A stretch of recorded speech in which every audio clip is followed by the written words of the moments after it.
To all of you wondering where the next episode of Persona 5 Strikers is, it's coming. Just don't lose your mind over it. It'll be here anytime soon. I'm having a bit of an uploading issue because my upload speed seems horrendously low for whatever reason. And should the occasion arise again, I won't stop the show, and instead I will fill the gap with little videos such as this one, as in this case a 2-card archetype analysis. Yeah, it's been quite a while since I've stepped into the world of archetype analysis, but here we are with 4 more archetypes to take a look at. Well, 2 semi-archetypes, as the Yu-Gi-Oh! Wiki does not consider 2 of the archetypes we're looking at a proper archetype, and the 2 of them are actually fully fledged archetypes. So yeah, one of the archetypes we're taking a look at is the semi-archetype once again, and it's the Jester archetype, as you can see in the title of the video, which was used in 5Ds by Jaeger, this dude here. And yeah, the archetype in the anime consists of 4 cards, so yeah, very small indeed. And out of all those 4 cards present in the show, only 2 of them were printed in the real game so far. In the anime, it had 3 monsters and 1 spell card, and here we only have 2 monsters. So let's take a look at their first monster, the level 1 spellcaster Jester Lord. It's a level 1 dark spellcaster with 0 attack and defense, and while it's the only monster on the field, it gains 1000 attack for each spell and trap on the field. And as you can probably tell, you're supposed to play this in a control-centered build where you're basically supposed to keep this the only monster on the field, so it'll become a really beefy beater with lots of floodgates and field spells you might have set up on the field. So yeah, my personal method of recommending to play this guy is using engines to bring him out or search him out via stuff like Wearer of Tao or 1-for-1, using field spells such as Secret Village of the Spellcasters, continuous traps such as Royal Decree. The ambulance is just getting past my house, and you'll probably hear it in the recording, but who cares? Anyway, yeah, it's a very control-centric card, and yeah, building a deck around this card could be fun. Since this is kind of considered like a tech archetype, you can also probably create a fun little Mystic Mind deck maybe with this thing, or maybe not, since this thing is focused on being the only monster on the field. But hey, maybe if the opponent summons some monsters, this thing loses all its attack and Mystic Mind punishes them. So yeah, it's a thing worth experimenting with. And our final card for today is Jester Confit.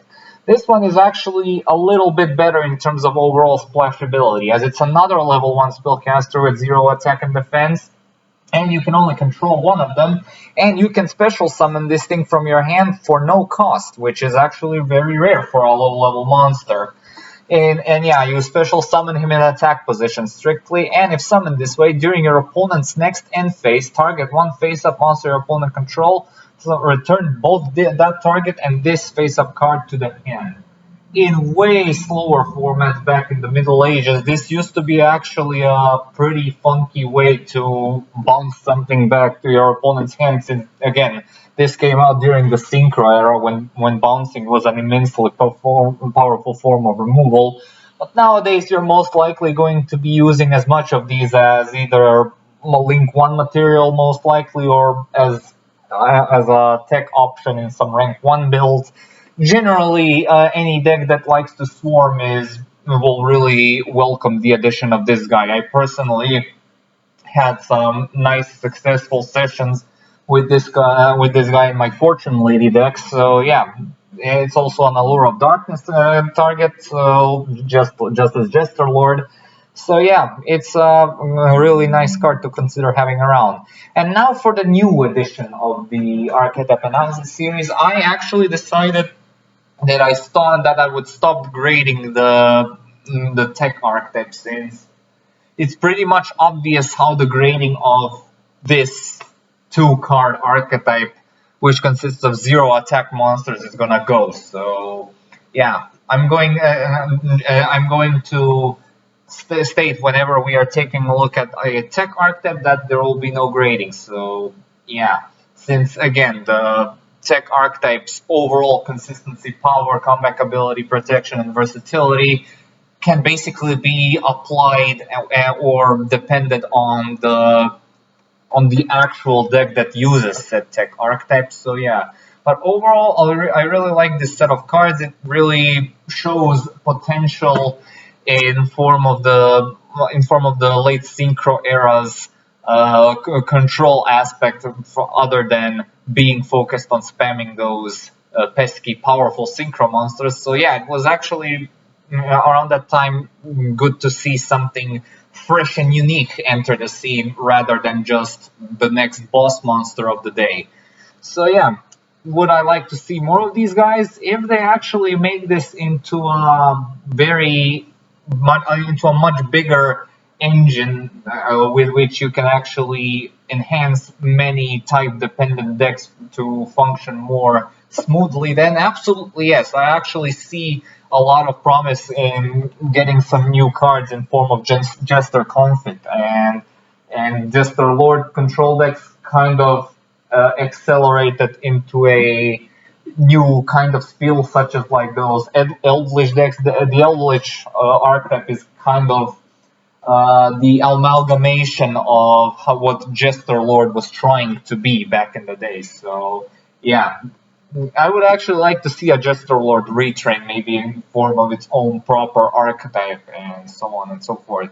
But yeah, I do not mean to keep you so long because this is a very short archetype analysis, so I will cut myself off here. And yeah, we have another two card semi archetype we will have to take a look at, and we have a two proper archetypes which we'll get into after that. And until then, I will see you soon, I guess. I don't know when this video will actually be going up. Most likely today. If the upload issue is not fixed, then instead of this you might be seeing the next episode of Persona 5 Strikers. Who knows? Timelines are weird. Thank you all so much for watching. Stay tuned for more Facebook news and updates. Comment, like, and subscribe. Be sure to check out my Patreon when you got the time. Maybe drop a few donations if you feel like it. And as usual, I'll upload the next vid whenever I can. So see you all and have a good day. Peace.